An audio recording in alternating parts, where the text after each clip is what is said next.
మీకు ఈ నియోజకవర్గంలో మైనింగ్ తోలేదానికి పర్మిషన్ ఇచ్చింది ఎవరు? ఈ నియోజకవర్గంలో తోలేదానికి ఎవరండి? మేము పర్మిషన్ ఉన్న వారి నుంచి ఏ నియోజకవర్గం తోలుకోవచ్చండి. అలాగే ఇప్పుడు ఎక్కడ ఏ పర్మిషన్ ఏరియా నుంచి మీకు వస్తుంది? కర్నూలు ఉంది, నెల్లూరు రూరల్ ఉంది. 2 చోట్ల నుంచి పర్మిటెడ్ క్వారీల నుంచే వస్తున్నాయి. పర్మిషన్ క్వారీ నుంచి ఏ డిపార్ట్మెంట్ నుంచి మాట్లాడండి. మరి మరి కాదు సార్, మరి పర్మిషన్ లారీలు పర్మిషన్ మీకు ఇది ఇప్పుడు మీ వెహికల్స్ లో ఏముంది? గ్రావెల్ ఉందా, మట్టి ఉందా? రెండిట్లో ఏదైనా ఒకటండి. గ్రావెల్ అంటే ఎర్రమట్టి, మట్టి అంటే దానికి రెండు ఒకటేనా? అన్ని ఆర్డినరీ అంటే ఏదైనా ఒకటే అండి. First point. నెక్స్ట్ ఏంటి?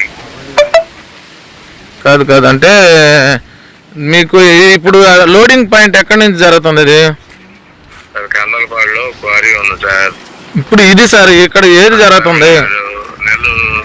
నెల్లూరులో క్వారీ ఉంది సార్. అన్ని పర్మిటెడ్ క్వారీలే సార్. ఎవరిది? ఎక్కడ? ఏ క్వారీ? ఇప్పుడు ఇది ఏ క్వారీ నుంచి వచ్చింది?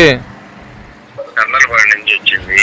కందలపాడు నుంచి. ఇది అన్లోడింగ్ పాయింట్ ఎక్కడ సార్? ఇది మామూలుగా ఎవరికి ఇది వెళ్తున్నారు? లేఅవుట్ ఓనర్ పేరు ఏం పేరు? మీరు ఇప్పుడు ఉన్నారు కదా, ప్లేస్ లో ఏ ప్లేస్ లో ఉన్నారో మీకు తెలీదా? మీరు మిమ్మల్ని ఎందుకు ఇబ్బంది పెడతాను సార్ ఇక్కడ? దీని వెనకాల ఎవరుండారు? ఆ లేఅవుట్ ఓనర్ ఎవరు? మీరు తోలిన లేఅవుట్ ఓనర్ పేరు ఏం పేరు? మీరు తోలిన లేఅవుట్ ఓనర్ పేరు ఎవరో మాకు చెప్పండి అని అంట.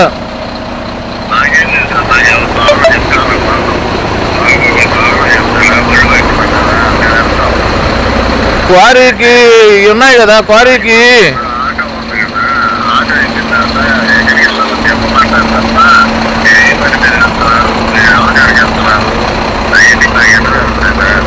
ఇప్పుడు మీరు తోలిన క్వారీకి బిల్లు ఇచ్చుంటారు కదా, ఆ బిల్లులు అవి చూపించేసి వెళ్తే మాకేం ఇబ్బంది ఏముంది? పలానా దగ్గర నుంచి పలానా దానికి దోలుతున్నాం అనేది ఉంటది కదా. మిమ్మల్ని చెప్పించిన వాళ్ళు సార్, మీకు ఎవరికైతే దోలమన్నారో వాళ్ళ పేరు చెప్తే కదా. చెప్పాలండి, ఎలా చెప్పాలి? పలానా ఇది జరిగింది, ఇలా పలానాడు ఆపాడు, అది చెప్పాలా? నేను ఇప్పుడు ఆపున్నారు, పర్మిషన్స్ చూపించేసి వెహికల్స్ వెళ్ళమన్నారు. మేము ఇంకేం అడగలేదు అక్కడ. మిమ్మల్ని పర్మిషన్స్ చూపించేసి వెహికల్స్ వెళ్ళండి, అంతసేపు అని తోలుకోండి. నైట్లు లేకపోతే పొద్దు వస్తామని తోలుకోండి. మామూలుగా ఇప్పుడు నైట్లే తోలుతున్నారు కదా, పొగులంతా తోలుకోండి.